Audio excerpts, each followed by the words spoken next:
Rozann, tell us a little bit about yourself. My family and I moved to Dallas in 1952. Went to Highland Park through junior high and half a year at senior high. Then we moved north and I graduated from Hillcrest High School in 1958.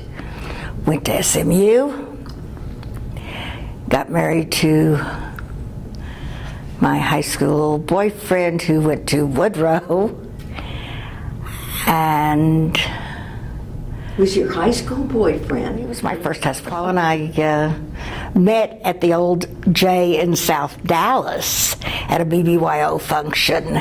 I was very, very active in BBYO. I was president of Riverway BBG before all the changes came and there were only 2 or 3 chapters. I had 78 girls that I was president of when I was 17.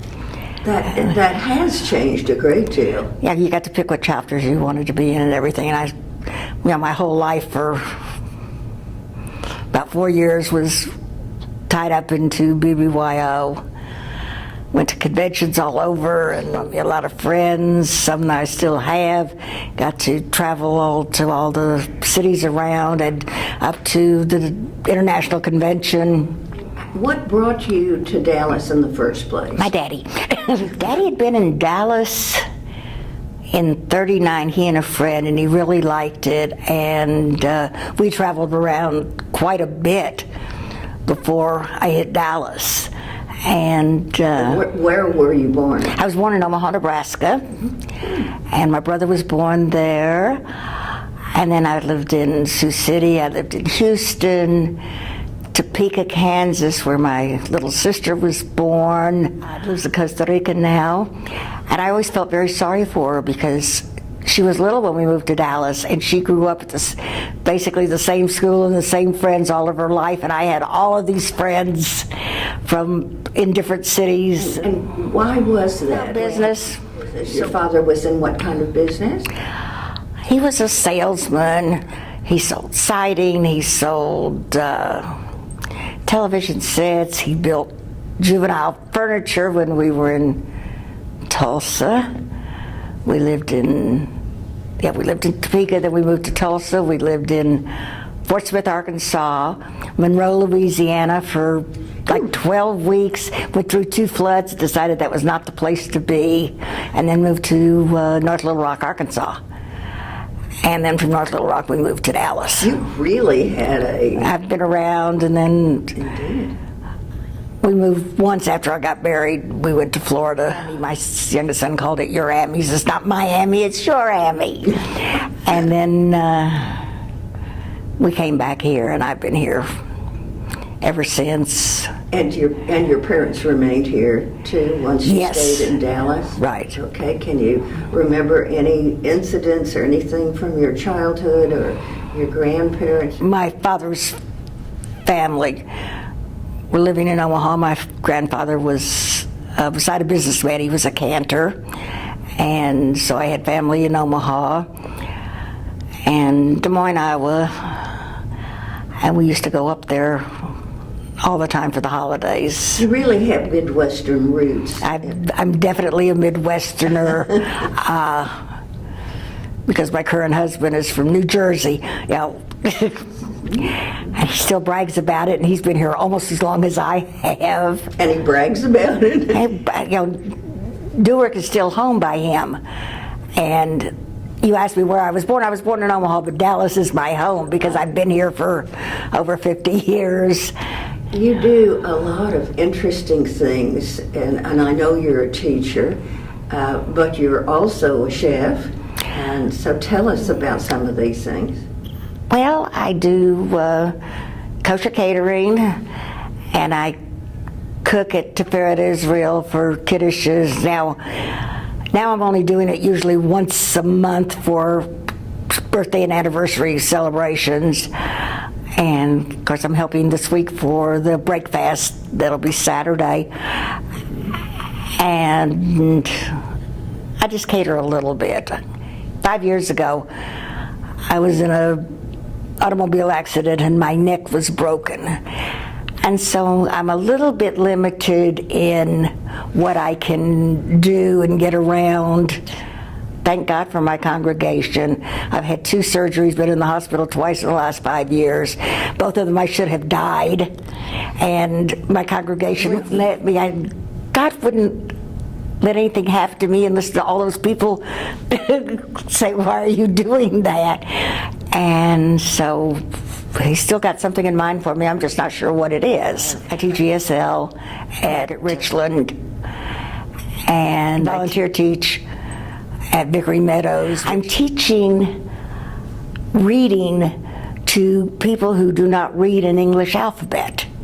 Now, if you speak Spanish, you can look at English and figure out some of it. But if you're from China or Japan or an Arabic country or Israel or Bhutan, which a lot of my students are, their writing looks like scribbling. I'm doing Sesame Street, teaching the ABCs to these adults. What do you do as a beginning to a group of people who don't speak? Most of my students speak a little bit of English. Mm-hmm. And the first things all ESL students learn are 2 things. One is food and the other is money.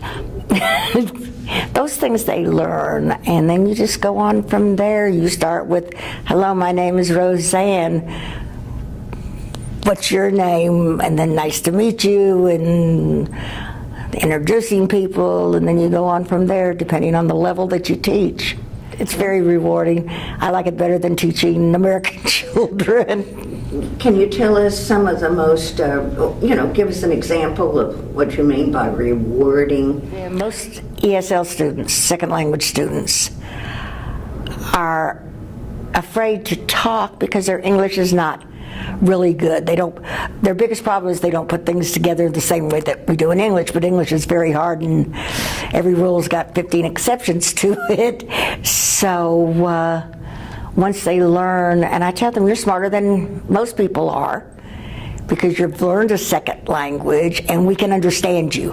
And all those people out there who grew up speaking English don't speak the most perfect English either.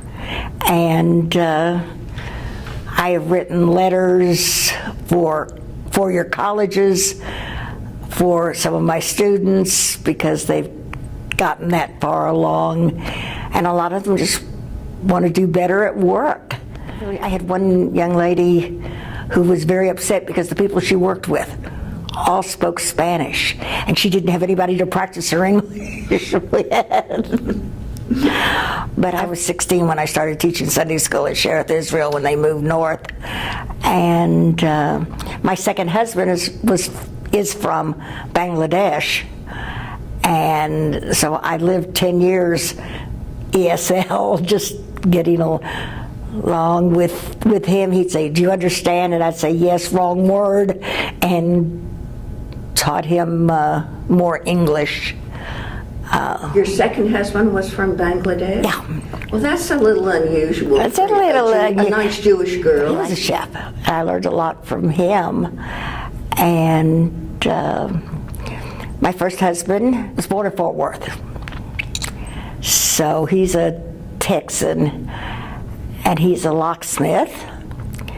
And so I am also, or was a card-carrying locksmith. Then Abdullah was my second husband. And now my third husband is someone I graduated from high school with, but we never dated. We were friends and we were in BBYO together. My father was advisor for Brandeis and Harry's father was advisor for Kaplan. So our parents knew each other, but we never dated. And he called me one Sunday afternoon, wanted to know if I wanted to go to dinner, and he's a CPA. I think that's all. 3 husbands is enough at my age. And you said you had a son. I have a son. I lost a son, but my other son has, so my grandchildren are 20 and 25. Harry's grandchildren, and like I said, he's the same age as I am. His granddaughter is 16. His grandson is 4, and the baby will be a year old next month. So I've got grandchildren. The 2 younger ones' mother is from Taiwan. And so Joshua doesn't know that it's difficult to speak English and Mandarin Chinese. And he does it, he goes back and forth. Then Walt talks to him in Chinese, David talks to him in English, and he's just amazing. He's a cutie. I can't wait to get to Atlanta. They just moved to Atlanta, so I've never seen the baby, and she's almost a year old.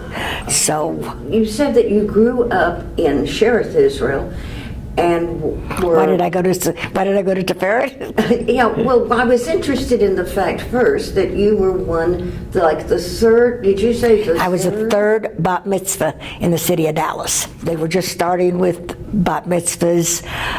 I'd gone to Hebrew school in some of the cities that we had lived. And when I moved to Dallas, the synagogues did not have Hebrew schools at that time. They had Sunday school, but there was the United Hebrew Schools of Dallas.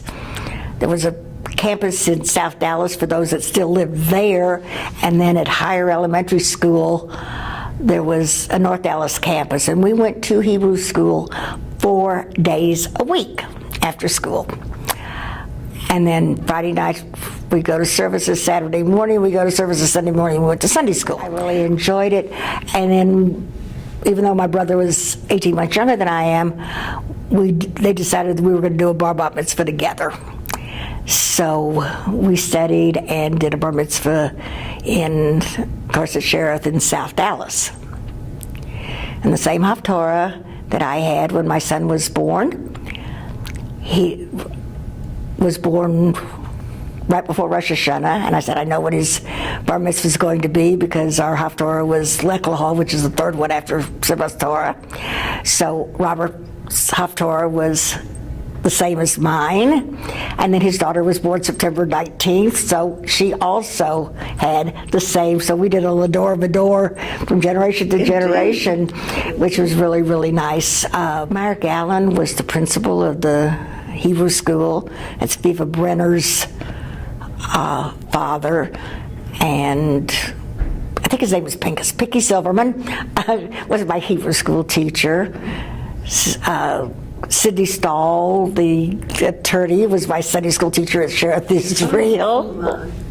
And then when they moved north, I was first teaching Sunday school. And so I taught, I guess 8-year-olds or 9-year-olds who now have grandchildren. And I was confirmed from Cherith, and Paul and I were married from Cherith because that's where I went. He grew up at Tiferet Israel. So after our 3 years membership, we transferred over to Tiferet. So I've been at Tiferet since '61. You were immersed in Jewish studies. Like I said, my grandfather was a chazan. For a while, Aaron Klausner and my father conducted services at the State Farm office, which was across from where Valley View is now. So I've been active in the synagogue and in religion all my life. And I love it, and it's a great comfort when things like by accident or the fact that I lost a son at 16. My boys went to Akiba Academy. Which was very new. Which was very new, and they did not have a high school. And I kept saying, get a high school built. I'm not sending them off to yeshiva. And they didn't. Now we've got Yavna and a couple of other schools around. Mm-hmm. So I was going to send Robert to St. Mark's, and he said he wasn't going to go because there were no girls there. And so they immediately put him in, AP classes at Lake Highlands. How did you get into the